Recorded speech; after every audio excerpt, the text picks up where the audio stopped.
take your seats, please? I'd like to call to order the regular meeting of the Board of Education of Community Unit School District 201, today Tuesday, March 8th, 2011.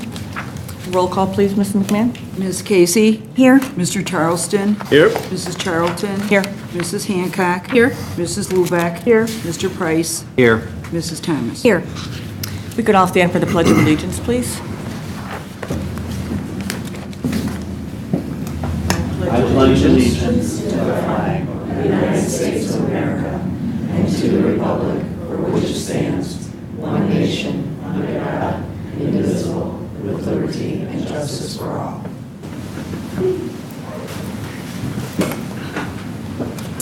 The first item on the agenda is student recognition. Mrs. Bass.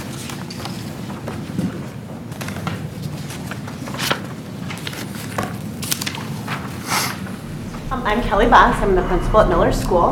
I'm here because we have our annual spelling or our annual geography bee that we do at Miller. We did that in February, and we had 78 fourth graders and fifth graders that participated, and I am proud to announce that Liam Slaga is the winner for Miller School.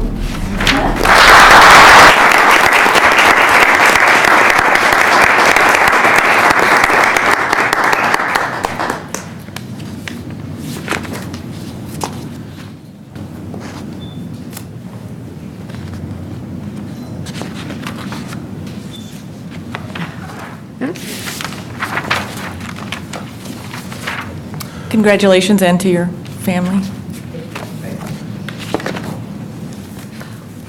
Okay, are there any public comments at this time? Podium. Good evening. My name's Gary Armstrong, and this is more of a personal thing for me. I was hoping Grant Sarr was going to be here this evening. I just wanted to thank the Fine Arts Department for a wonderful production of The Wizard of Oz, including all the elementary school kids, and then, of course, my daughter was one. Several parents had children that were involved in it, and it was just great. So I just wanted to thank them for everything they did to get them involved. Thank you. Okay. Any other comments? Okay. The first item on the agenda is the consent agenda. Are there any comments on that? I'd like to have a discussion on item number 2. Okay. And then I have one question on item 1 about the gas one in particular. You want to ask your questions first? Sure. Kathy, or you want Yeah. to do 1 or 2 first? Let's do 1 first. Do one first, okay. Dan? On the gas thing, the gas contract comes up in June of this year. Correct. You've asked for approval to enter into 12 or 24 if prices drop to 0.549 per therm, I think. Right. But given that the contract's up this year, should the approval be that we take a market rate for a minimum of 12 months, and then if it's 0.549, we can take that rate for 24? Yeah, and we can make that adjustment Okay. and do the market rate and then lock. And the rates are hovering right around the rates that I have presented in here, both for gas and electric, and they are at historic lows. So it is anticipated that those rates will go up. Obviously, though, that's speculation, subject to change. But what locking those rates in does is it gives us something to budget to and keeps our rates steady so that we avoid some of the volatility in the market. Sometimes you win, sometimes you lose, but you hope you average out, over the course of the long haul. So the notion would be that the consent item would be amended to, be prepared to lock at market for 12, starting in July of 11. But if it went to 0.549 per therm, that we would be prepared to lock for 24 months as opposed to simply 12. Okay. How does the timing work out on that type of, the rates change all the time? Yeah, they'll hover, even since I met with Vanguard a week and a half ago or whatever, and they've fluctuated a little above and below. So what we want to do is we want the authority, so when those hit that rate, that we can lock in, that we don't have to come back to the board and then perhaps miss that rate. And these are each independent of each other, the gas Correct. and the electric? Yes. You can do one next week and one 2 weeks from now or something like that? Right, yep. Yeah, this just gives me the authority when those hit that I can go ahead and enter into that contract. Okay. And we're anticipating a gas savings of approximately $4,000 a year and electric $40,000 a year. Correct. So just to be clear for my, because it's being asked, the .549, is that like it hasn't gone below that in the past year, 2 years? No. So I'm just trying to understand the significance of the number. It's, hang on. It was maybe slightly below that in October of this year, and then it popped back up.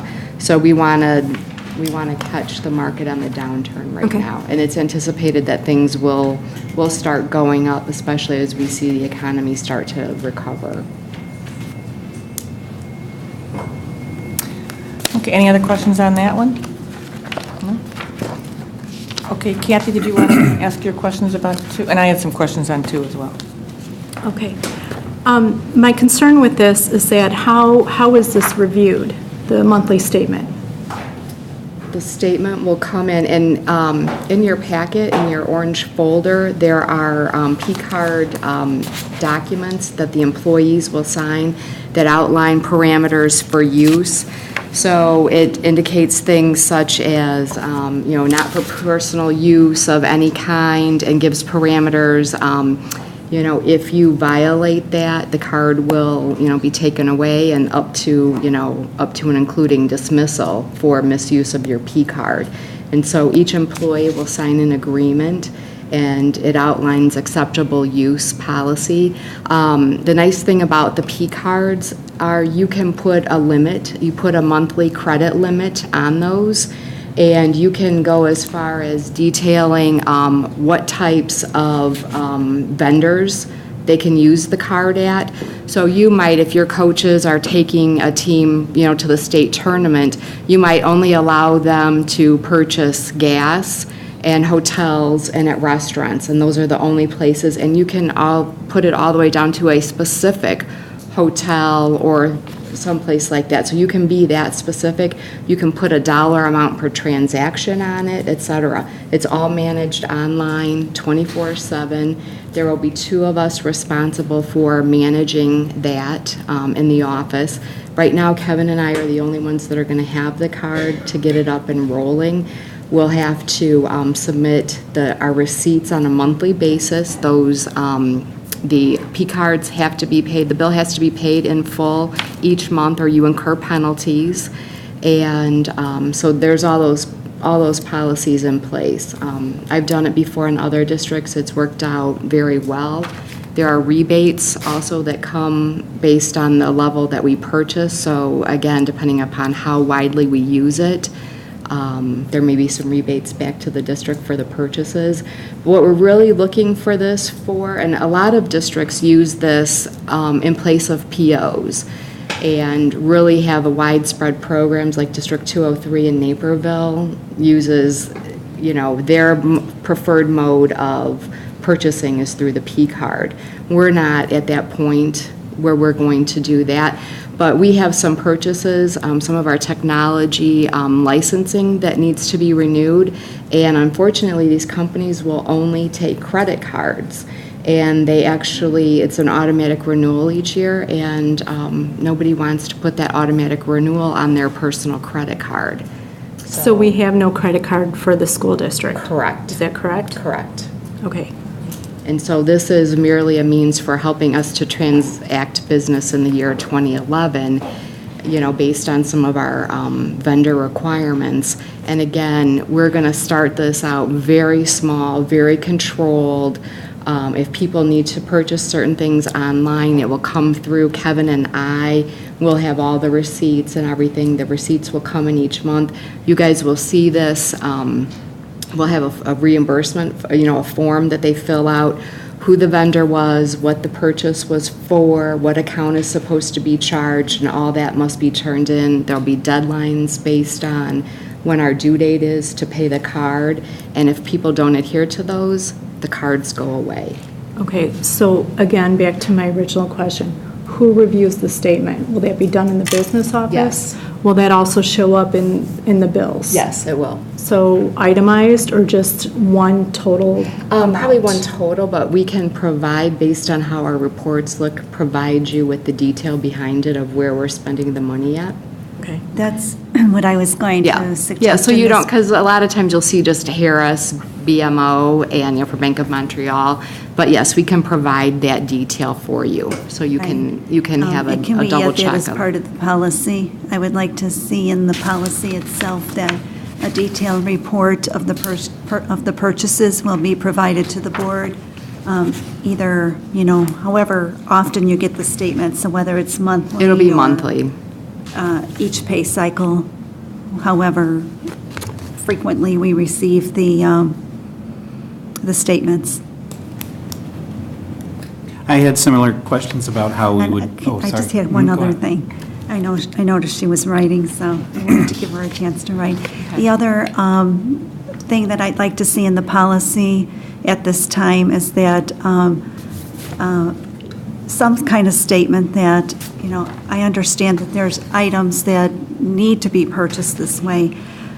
What I don't want to see happen is that items that can go through the normal process get purchased this way. The Okay. ones that can go through the normal process, I'd like to see continue to go through the normal process.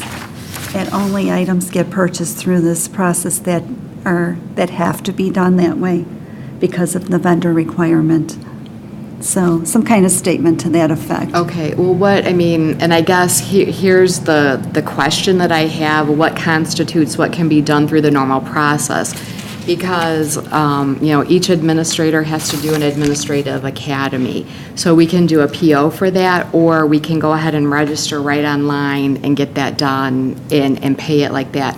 Or, let's say, our teams, have gone to state and they've had to stay at hotels, okay? Right, that's We could- obviously. But that could be done, not necessarily, it could be done through a PO and we cut a check and we give them a check to take down, or I see what you're it saying. could go into, we could put it on the card and handle it that way. So, I think some of it's for, ease of transacting business, and I understand what you're talking about. You don't want to see that this Right. becomes the preferred method of Correct. spending. And that's not what we're looking at this for. Correct. This is for some of those particular items where this is a little bit more convenient based on, again, what the purpose of the expenditure is. Yeah. So I guess just some sort of statement where, like you just said, where this doesn't become the preferred method of purchasing, but where it is, when there's an online opportunity for, making the purchase for conferences or, hotel type, transactions. Kathy, can I just ask a question? What's the concern with utilizing this on a more regular basis?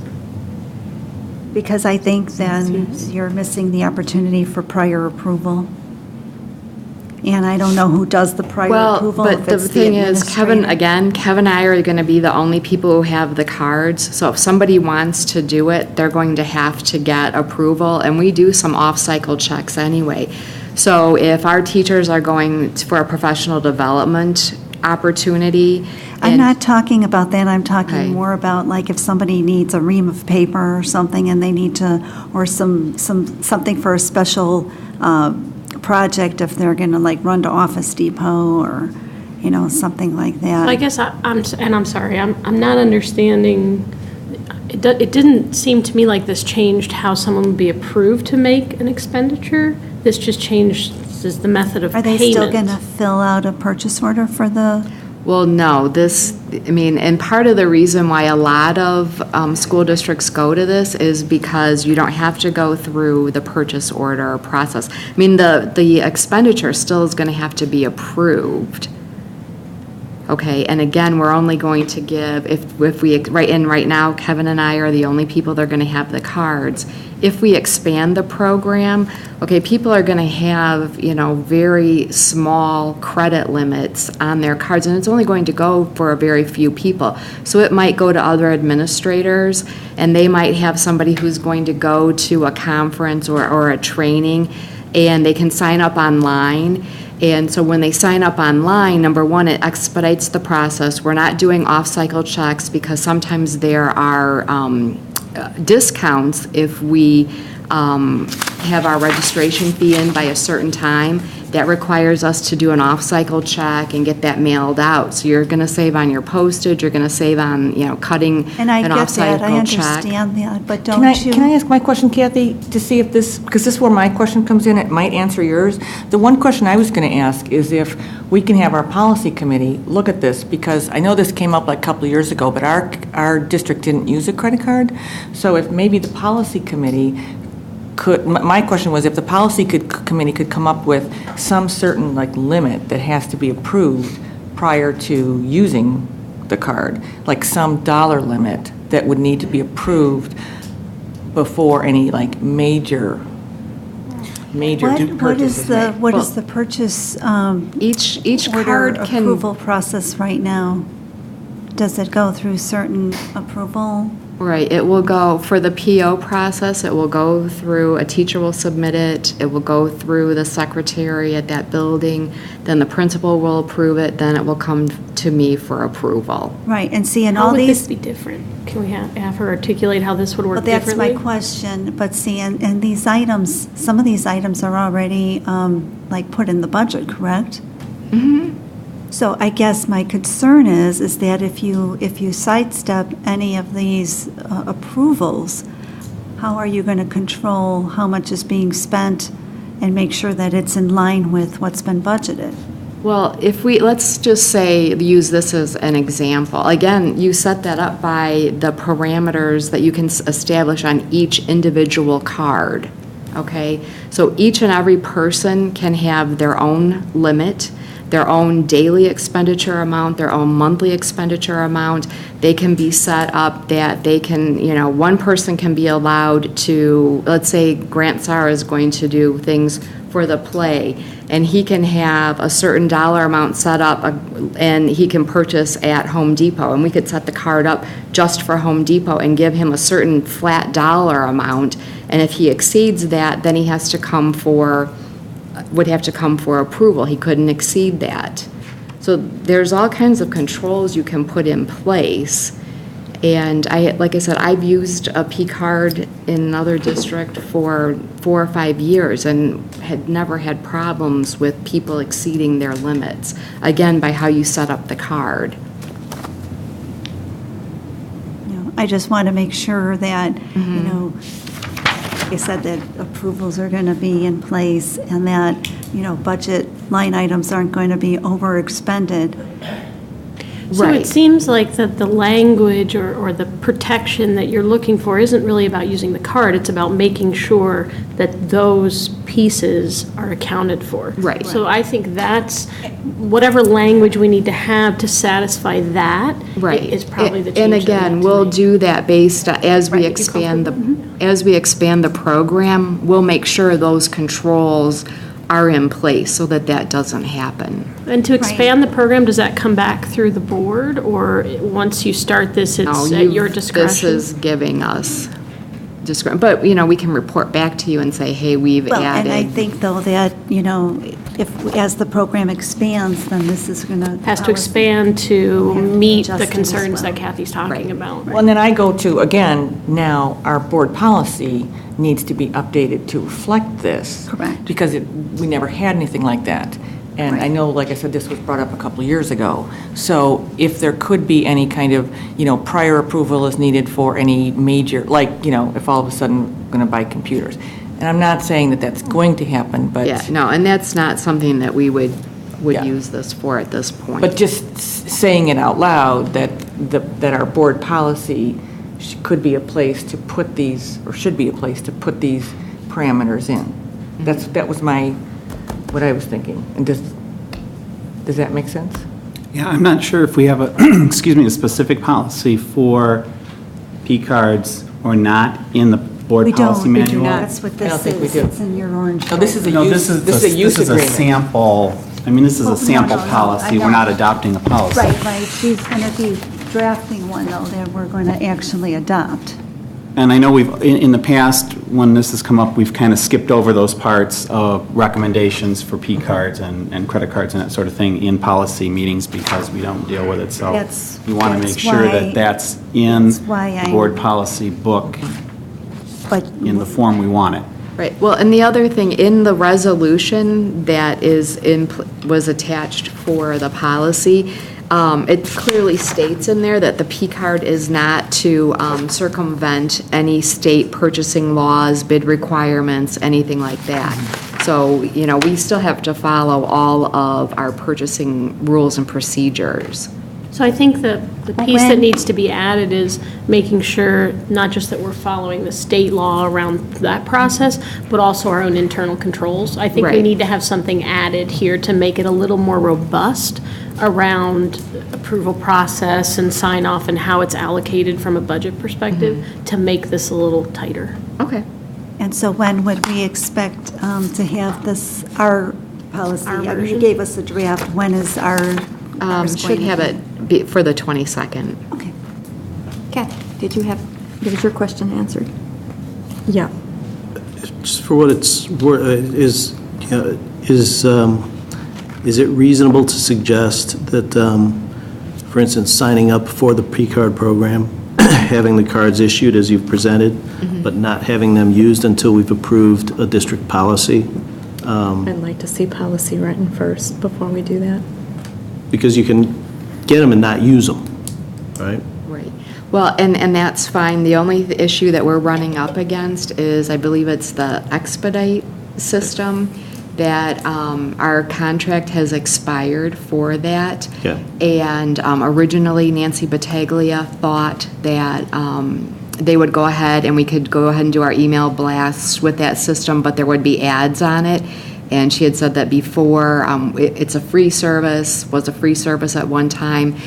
We started paying for that service because the board did not want to see advertisements attached to our email blasts. She thought that it would be able to continue, but you would start to see ads until we did the contract with them. And unfortunately, they only take credit card. They do not take a check. They do not take a PO.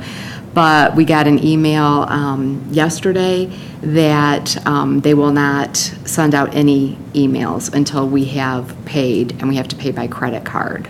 And the date on that, do you happen to know that off the top of your head? Is it this month, this week? It's done. Today? Yeah, Okay. whatever, yeah, it's done, so. So can we agree that, does that make sense that we Yeah, can? and that would be the Oh, I only mean, thing for- that as we a board, that we could- would pay then until we got the policy put together. And I may not even have the cards back, we may not even have the cards back by March, before March 22nd anyway. Because the application has to go off to the bank and do the credit approval and everything else. I'm okay with that. Yeah, so we could approve it tonight based on then a policy coming to us. Does that sound fair to everybody? Are you okay with that, Dan? Yes, is the short answer.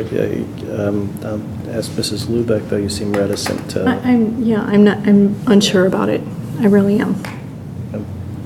I will say I have personal experience with one in my own place of employment, and the controls are robust. So, the approval processes can be, every bit as onerous as you'd like or not onerous as you'd like.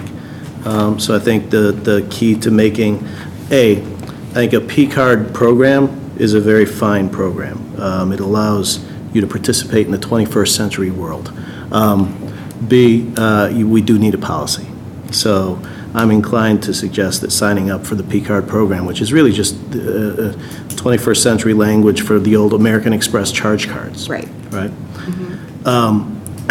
That signing up for that is, from my vantage point, probably the right thing to do, but that we definitely, before we start using it, vigorously, we need a policy that defines who gets it, what they can use it for, all that stuff. Yeah, yeah, and at this point, I have no intention of rolling this out beyond Kevin and I, for quite a long time, until we really get things in place and have a certain set of controls and make sure that people who will use it understand what those controls are. And maybe we can get an update 6 months from now and see where we are and stuff. But again, I think if we address all the concerns in our board policy, that a statement would come to the board, then the board would see that each month and how it's being used and all that. Yeah, there's many things in business nowadays that won't take anything but a credit card, so. Okay, does that answer everybody's concerns? Okay, any other items in the consent agenda then? No? Okay, then the chair will entertain a motion to approve the consent agenda as amended for item number 1, approval of Vanguard Energy Services contract, and 2, approval of procurement card, P-card, and then as presented for number 3, approval of dental and medical insurance renewals, and 4, approval of life and long-term disability insurance renewals. So moved? Second. And roll call, please. Ms. Casey? Yes. Mr. Charleston? Yes. Mrs. Charlton? Yes. Mrs. Hancock? Yes. Mrs. Luback? Yes. Mr. Price? Yes. Mrs. Thomas? Yes. Can I just ask a question? Did you want Jerry Schultz to talk about the renewal at all? Yeah, that'd be great. If you wouldn't mind, that'd be great. Okay. Yeah, just All right. the Come up to the microphone. podium. I just had a couple quick questions I asked Kim, and she said, you were the guy I should ask them to, so. I do have laryngitis. Oh, great. Okay. Yeah, well, Kim, would you introduce him? Actually, you can sit down and just nod your head then when Kim answers it, yes or right or wrong.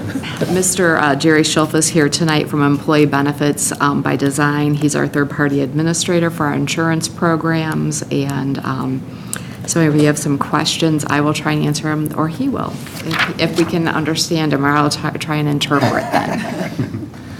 The one I primarily had was, we're, obviously, we're in a self-insurance pool for our medical and dental. Excuse me, You're self-insured. Just self-insured. District, yeah, okay. So I was curious how many, and there's a reference to only one other carrier quoted coverage for the district. How many carriers do you typically go out to? I go to everyone that's out there. How big is that universe, just a number, a round number? There are basically 4 main carriers.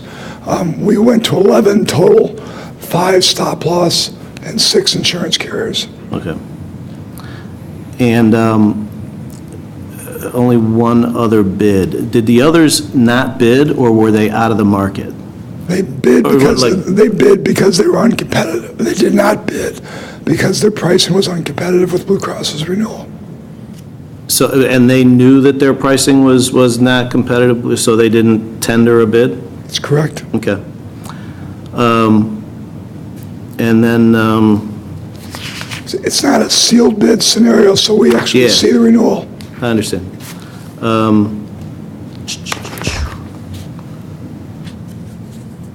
And then, the stop-loss thing was a little bit counterintuitive, but I talked that through with Kim. Okay. In terms of, it would seem that if we increased stop-loss beyond $50,000, clearly the pricing for those policies should go down. The pricing drops. But if you have a handful of experiences that go way over the 50, then you end up increasing your expected premiums. Yes, and we had 6 claims over 50 this year, so that's typically, you're right. I assume that those 6 were way over 50, not They just... average 115,000 each. Yeah, okay. Yeah, So at that point, if we, that stop loss, then we're capped at $50,000. If we have people exceeding that, so if we raised our stop loss to $75,000, now we would pay the differential, that additional $25,000 on those 6 people. That's a direct cost, again, because we're self-insured. So right now, our premiums staying at the $50,000, it makes sense to stay there. Even if we went to 100, because all those people exceeded 100. So now we've actually increased our exposure by 50,000 times 6 people. That's huge. So until some of that changes, we're right where we're at is where we need to be. But that it did drive our current premium up a little bit because of that. So if those would fall off, we probably could have seen rates lower than the 7.2% that we renewed at. That's correct. But it's still lower than we were expecting, potentially 9 or Correct. 10%. Correct. Came in at 7.2. Yes. That was really all the question I had. Thank you. All right, thanks. Thank you. Okay, next item on the agenda, adoption of budget reduction plan. Kevin, do you want to talk to that? Sure. What we're asking the board to approve this evening is basically a reflection of, we've had 3 public forums. We had our February 22nd board meeting. And at this juncture, we're just looking for the approval of the reduction in capital outlay supplies, and then also the reduction in personnel costs. We're continuing to look at the co-curricular program, but Kim is still, she's been very involved in the insurance renewal, and so she is looking at the co-curricular program and seeing if there would be an appropriate fee structure to help support that before we would make any recommendations in terms of our co-curricular program. But this way, with the approval tonight of what's being presented, which totals $683,700, that'll allow us to finalize the process of working with our staff in terms of the personnel issues and our building principals in terms of developing their budgets for next year in terms of supplies and capital outlay. And the $5,000 that's in here is $5,000 that we had it was previously talked about that it was budgeted and It's the volunteer coaches. the volunteer Right, that's the volunteer coaches. coaching So, aspect. so that's what that 5,000 Right, is. right. And we will revisit the co-curricular once we get some numbers. There were Okay. 2 co-curriculars that were noted as already not having been filled. I think one was the assistant yearbook position for $1,700, and there was an assistant UN position at $350. Is there a reason that we shouldn't continue to say, look, for this coming year, we're not going to fill those and include those effectively on this cut? Right, I mean, yes, we would, since we haven't been filling those positions, we'd continue not to fill those. That really isn't reflected as a cost savings though, because at the end of the year, you want to be expending those dollars. So, but definitely, if we haven't been filling certain positions, then we would continue that practice. So this 5,000 is eliminating a current. The volunteer coaching. Volunteer positions, coaches. Yeah.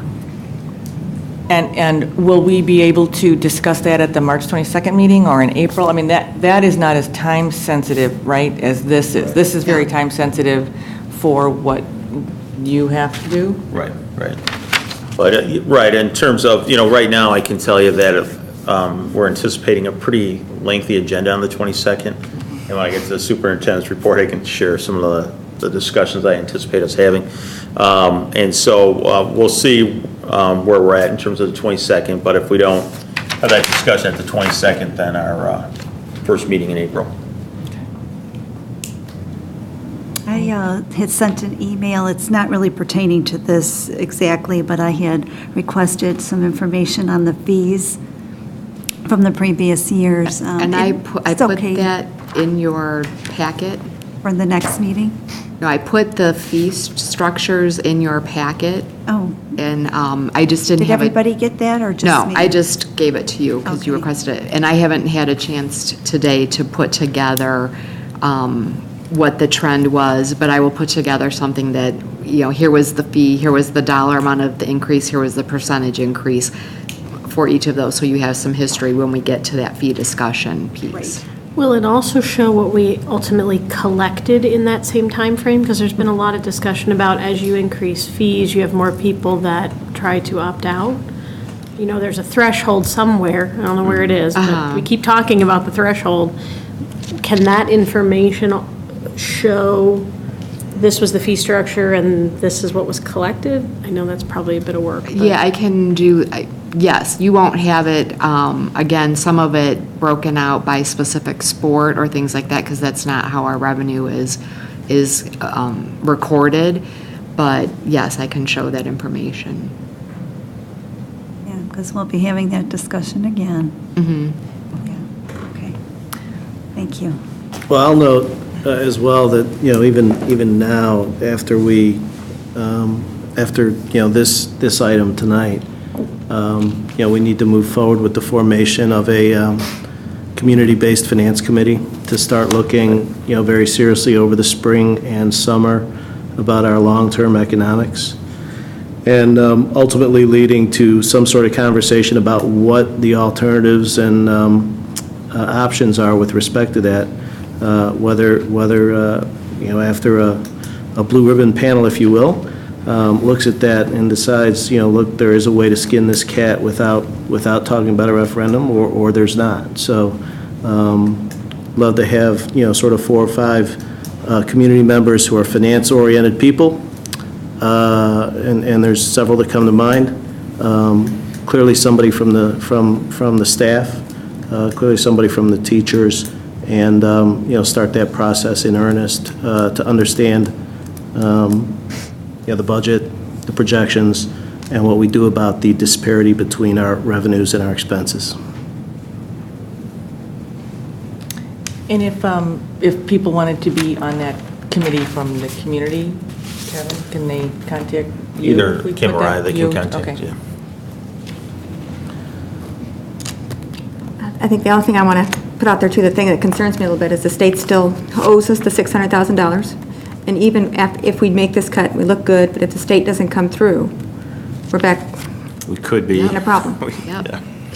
But, and to piggyback on that, so even if the state pays what it owes us, and we've talked about in round numbers, we think that our operating negative for next year was going to be $1 million prior to any changes we made.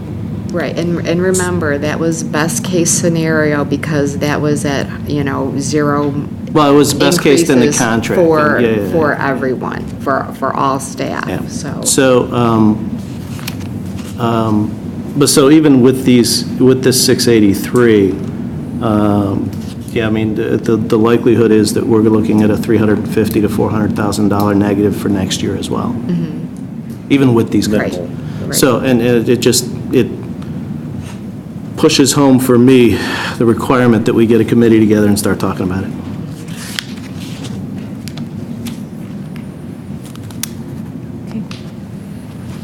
Any other comments? Do we need to do a vote on this?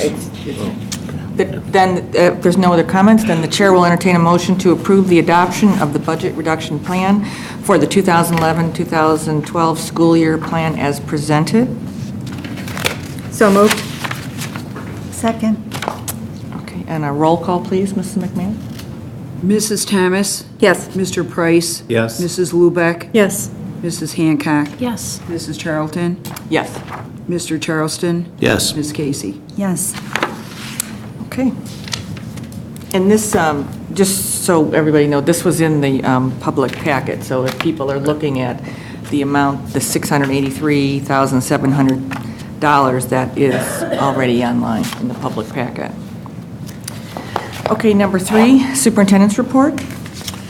A couple of things to report. Number one, our Institute Day was February 25th, and we're still compiling the teacher responses, but overwhelmingly was very well received.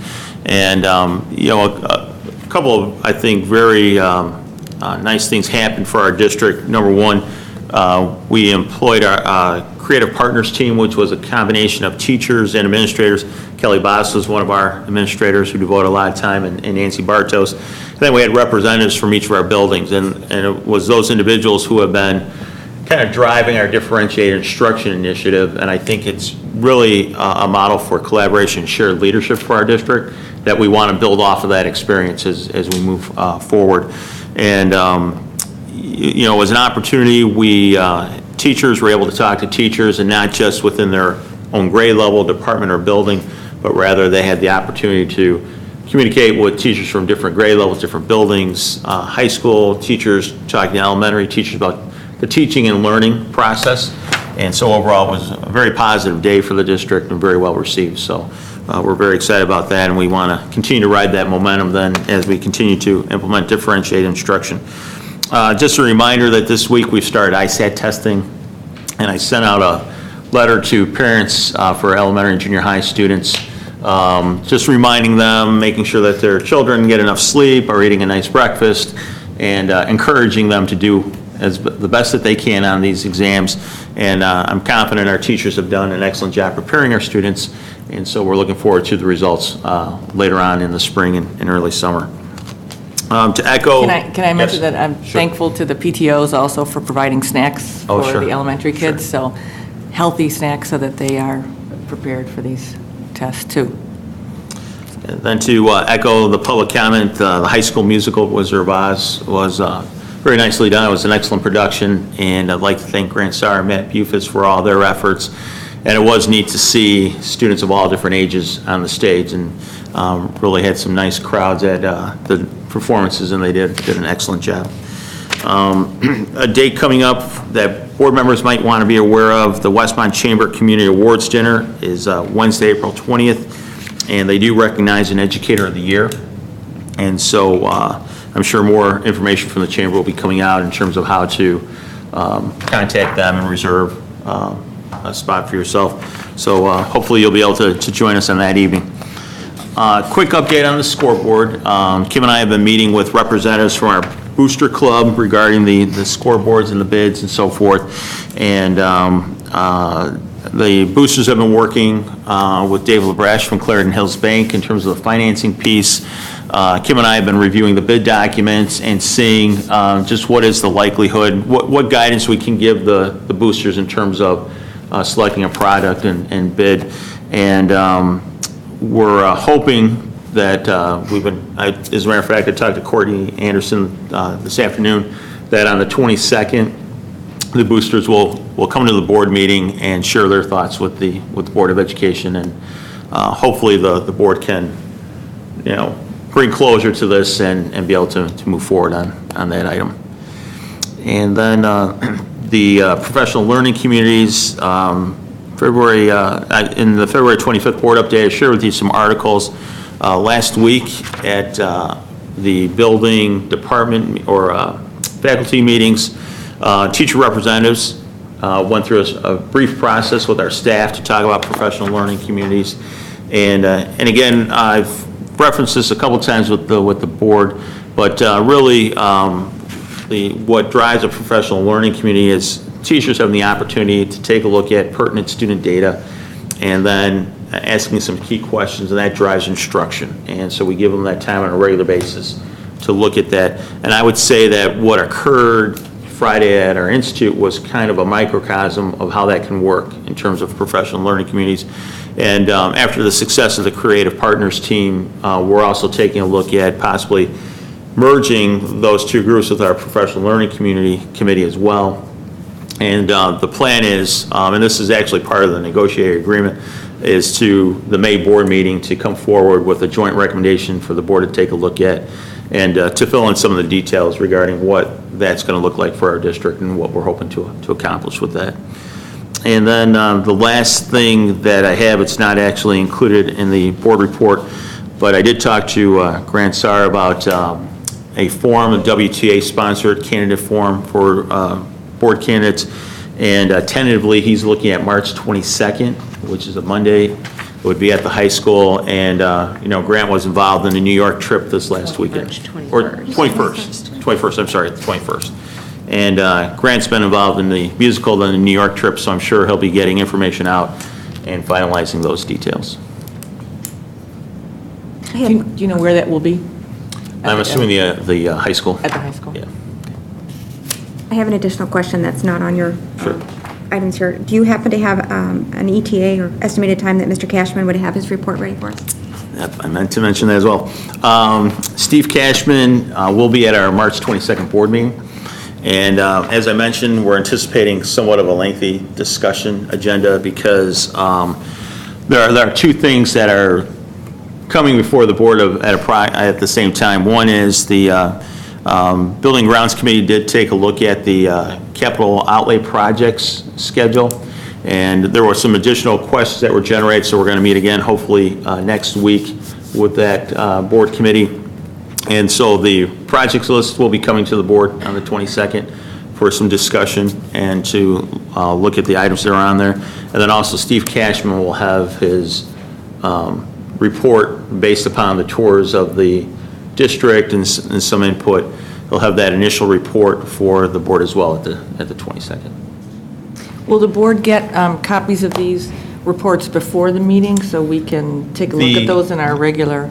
No problem with the capital outlay projects. We're kind of waiting on Steve Cashman, so if he gets it into our hands early, then we'll be able to forward it to the board early. And that will be, okay, that's great. Kevin, have we asked him to do that, or are we waiting? I mean, could we ask him to try and get it to us by a certain Definitely, I'll day? contact him tomorrow and encourage him to get that to us so the Whatever board the has an date opportunity. is, whatever the right date is, so that we could get it at least to, Friday. Right. I have one more question for you. Sure. I know the survey completed this past Friday for the strategic plan. When would we be getting the detail, the result, not necessarily the results that Dr. Hansen would be creating? Would we be getting the detail prior to her report?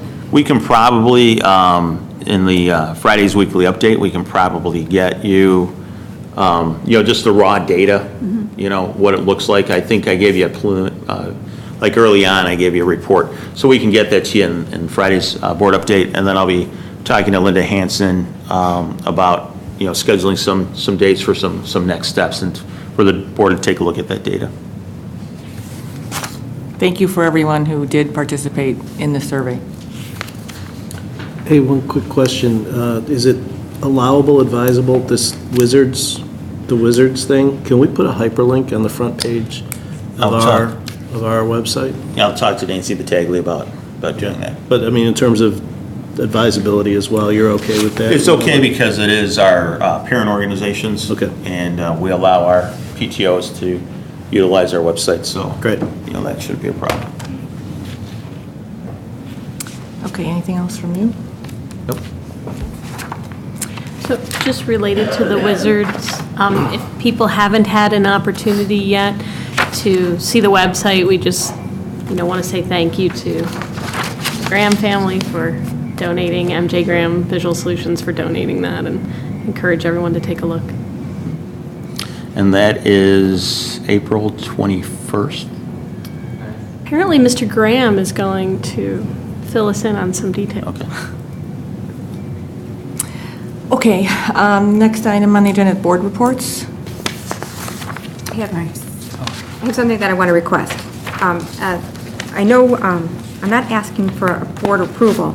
I'm asking for a link to board members when press releases are released so that we have access to it from our website or from our email, if that's possible. What are you asking for? So when a press release is released, we get CC'd, we get copied somehow as board members so that we're aware of what's written out there or what's being posted? Do you mean the press releases? Because every press release is on the Right. district. Correct, but I don't always know when it's released. I don't always know, because I look and I forget. Just to have the CC, so when it does go out, I know it's there because it comes to me, and I can see what we have out there in our names and in the district names. So I think what Jane is asking for, when the press release goes out, it's CC'd to your CUSD email. And so that you've got it right there, so if somebody were to call with a question, it's easy for you to have access to that. Okay. Do you I have just a brief SASIT update. The last meeting was the 23rd, and besides the normal business of the meeting, there were presentations about the staffing plan for the SACIT programs for the upcoming year, and they went through each classroom and even used video cameras to kind of show the board what the typical classroom looks like and what kind of needs are there and what space requirements you have when you have 3 or 4 wheelchairs in a room or extra equipment, and students of various need levels present. So they kind of went through and reviewed. Of course, they're very mindful of finance as well, and they're looking for efficiencies where they can find them. And so that was part of their presentation of their overall staffing review and staffing plan. And they also gave a nice kind of outline of kind of a history of the tuition rates that they charge the member districts for the various programs. And it's kind of a mixed bag, but over the past couple of years, some of the programs increased, but some of them also went down. About 4 programs: the Vision program, the Deaf, Hard of Hearing, the Southeast Alternative School, and the Multi-Needs program. Their average tuition increases that they charge the member districts went up in the 1.5% to about a little over 4% range. And then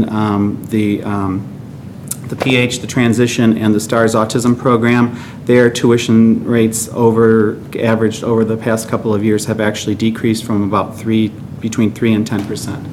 So it's good to see that they're very conscious about filling the students' needs, but doing it in as cost-effective manner as they can. I think that's all I have for it. I wanted to make a brief comment, too, on the, over the weekend, the Fine Arts Department did have a tour to New York City, and I was fortunate enough to be a chaperone on that. And I would just wanted to mention a couple things. It was a phenomenal event. The choir, it was fine arts, so it was choir, band, and art students. The choir sang at the Cathedral of St. John the Divine. It is one of the largest cathedrals in the world. And to watch the faces of our choir students sing in a cathedral was breathtaking. So that was a fabulous opportunity for our choir students. The band performed on the flight deck of the USS Intrepid, which it was amazing to watch them on a sunny day play in New York Harbor. And so many people were walking around and commenting on how fabulous our band students were. And then the art students were part of a workshop at the Guggenheim Museum, which again was a phenomenal event for them. If you haven't seen it yet, there is a link. Well, it's being updated in the Fine Arts Department with some photos and different things from those trips. I'd like to thank Grant Saar, Matt Bufus, and Sue Greer, as well as other parent chaperones who went. It was an amazing opportunity for our high school students to just visit New York City, experience it. There was a Broadway play. There was many things, but the main thing was to see our students hone their craft in an amazing city like New York City. So again, it was a wonderful, wonderful event. So I'd like to thank those teachers. Anything else? Yeah, and I was just going to touch on one thing. We obviously, the WTA forum was coming up, and we are in a month prior to an election. And so for the sake of our body, as well as the public, just to talk about, we have a policy, and people sometimes reference it correctly, and other times they don't. But I wanted to just put it out there that Policy 2, Section 105, speaks to our ethics, as our ethics policy, and it speaks to political activity. But to be clear, with respect to board members, the policy restricts political activity, and there's a list of 15 things with a bunch of stuff in it, so it's a huge laundry list that's any sort of political activity. But the board members in particular, employees are restricted during all compensated time, which, can extend any number of hours, so it's very tricky for them. But board members obviously are not employees, but we are officials of the district. We are restricted while we are on premises under control of the district, or any other time when when we're executing our official duties. regardless of location, to engage in political activities. We also can't, there's also language about not requiring certain people to do things at any time and things like that. But to be clear, and just to be open, just to be really open, as I read this policy, and I just want to make sure everybody's on board with it, we're not allowed to be overtly political from this table or from any appropriately convened board meeting. We're not allowed to be overtly political while we're certainly on and engaged in things on school property. Clearly not while we use district email. But if it's lawn signs, we're certainly allowed. If it's being at coffees and other things, we're allowed, as I understand this policy. If it's, even if it's canvassing or election day events or even, individual endorsements, if people want to go that far, that's a hornet's nest, something to be very careful of. But as I understand this policy, and unless people have a different view of it, I'd love to see a process that's open, that's constructive, that's civil and respectful, and that engages the entire community. So I'm just curious if anyone sort of disagrees with my understanding of the policy. Dan, I'll interject that in the last couple of weeks, I've been talking to our attorney on obviously a different matter. Yeah. And I actually asked that question. Obviously, there's an election coming up. And she obviously knows what our board policy says. And I asked, for some clarification. And to just piggyback that, she said very clear, you have, as a person, you have First Amendment rights, and nobody can take away your First Amendment rights. But what you don't want to do is say to somebody, I am board member X, this is what I think you should do. That's that crossing the line. But you certainly have a right as a member of the community to give an opinion. And so I did ask that question. So it's, again, I think you've made a perfect point here that what our policy says is that as you're in that official capacity, but that certainly people can give opinions, obviously in a respectful manner. And Yeah, I mean, again, I'd even go further, that it's while we're executing our duties or while we're involved in certain property. But, that's the line that's like the law. There's certainly good judgment that goes beyond that, and you may, you want to be careful about, and I want to be careful about how we engage in that process. But, the thing that I'm just sensitive to is occasionally you get the whisper, did you hear so-and-so was over at that? And you know what? We're allowed. Because we're part of the community, and quite frankly, I'd encourage people to be involved, to be open, to be civil, to be respectful, to engage the conversation. It's a great process. They often say, when you go to board training and that sort of thing, they always say, well, you're never not a board member, but really we are not a board member unless we're in a board meeting. So, we're parents, we're spouses, we're community members, we're taxpayers, and we have opinions on the issues that come before us from that perspective as well. And so I certainly agree with an individual's right to speak out. I know I've done it many, many times in the past. And I think it's an important political activity to engage in, to speak out when you think things are not going as they should, and to work for positive change and that sort of thing. And like I said, I've done it, and I would never want to tell any other board member that they can't do it except when they're at the board table.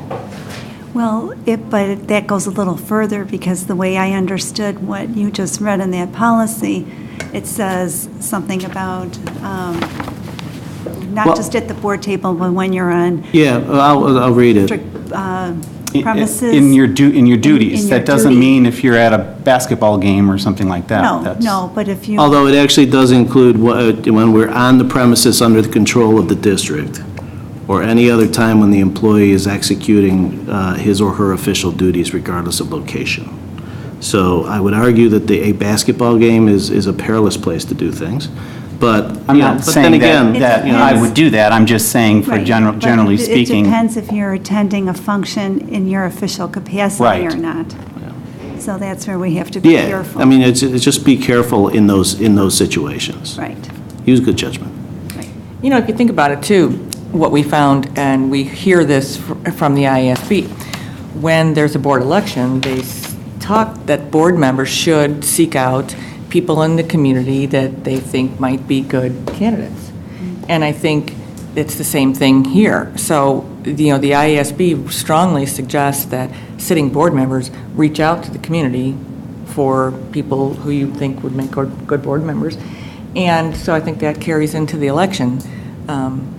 So if we're asked to seek out good people, then I think then we, by nature, would support them. There's a difference But between seeking out good people and campaigning, you know, while we're in our official capacity. Absolutely. That's where we have to be careful. Absolutely. And I absolutely agree. Anything else? Anyone else have anything? Okay, then, are there any other public comments?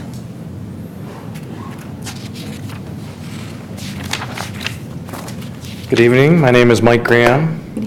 I want to talk to you about the Wizards for just a few moments to fill everyone in and those at home so everyone knows exactly what's going on. We have the Harlem Wizards coming. Liz Rathburn really should be the one up here telling you about this. She, unfortunately, due to unexpected events, could not be here this evening, but so she asked me to fill everyone in her stead. So the Harlem Wizards, it's a basketball team that comes in and they do trick basketball, and then there's the other team's going to be the members of the community within the school district, principals, teachers, that sort of thing. All volunteers. We're the Westmont Thunder. It's the name of our team. It's going to be on April 21st. It's going to be a great event. There's only 997 tickets available, so limited seating. So you'll want to buy your tickets quickly. And as we've been passing out information on this, everyone's like, where do I get the tickets? Where do I get the tickets? Well, tomorrow is the kickoff day for ticket sales. And all of the principals have received the information. I think that all of you last evening received a little introduction to the program itself. And through the 4 schools, the ticket purchase forms will go out through backpack mail and through the junior high and high school, through their many channels to get the information to the students as well as their parents. And this event is being hosted by the 4 parent organizations, 4 of the parent organizations throughout the district, which is really exciting. It's one of the first events that I'm aware of where all 4 schools, volunteers have come together to put together one large event that not one of us groups could really handle on our own. So it's really exciting that there's so much collaboration going on.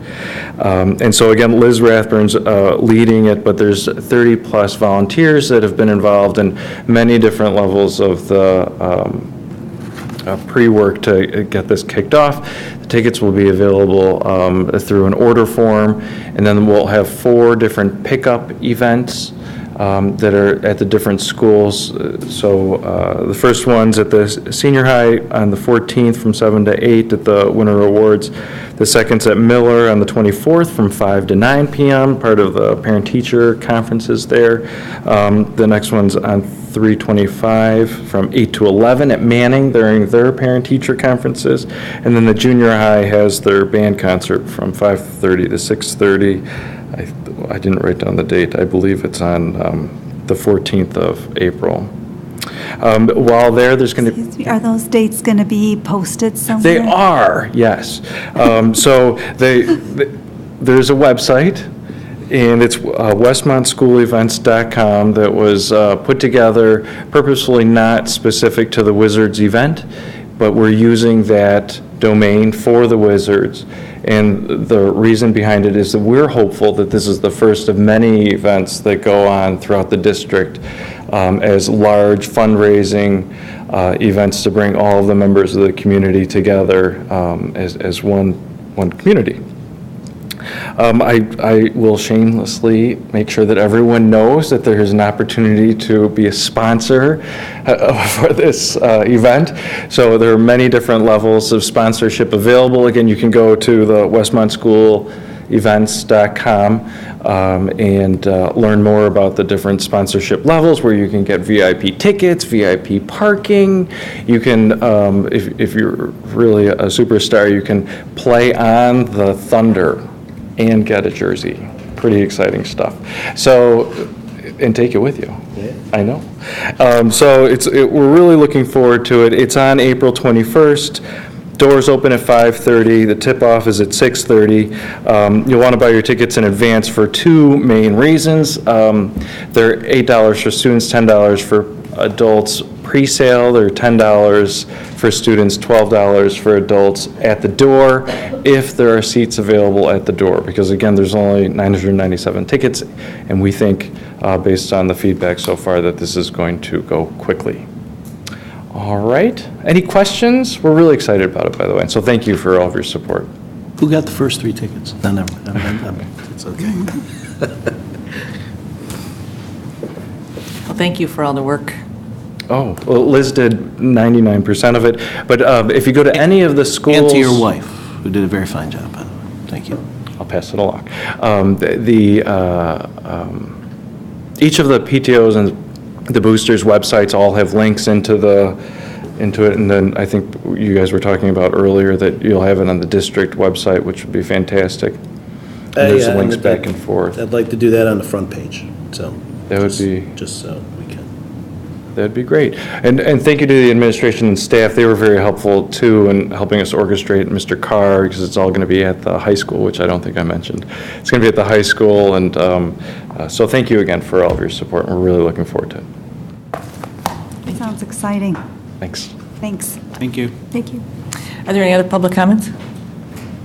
Okay, then, just as a reminder, the next board meeting will be March 22nd, 7 o'clock here. It sounds like it's going to be a long one, so we'll be prepared for that. Then, having no other items, the chair will entertain a motion to enter closed session for the purpose of discussing personnel and collective bargaining issues. So moved. Second. Roll call, please. Mr. Price? Yes. Mrs. Lubeck? Yes. Mrs. Hancock? Yes. Mrs. Charlton? Yes. Mr. Charleston? Yes. Ms. Casey? Yes. Mrs. Thomas? Yes. And there will not be a vote after this closed session.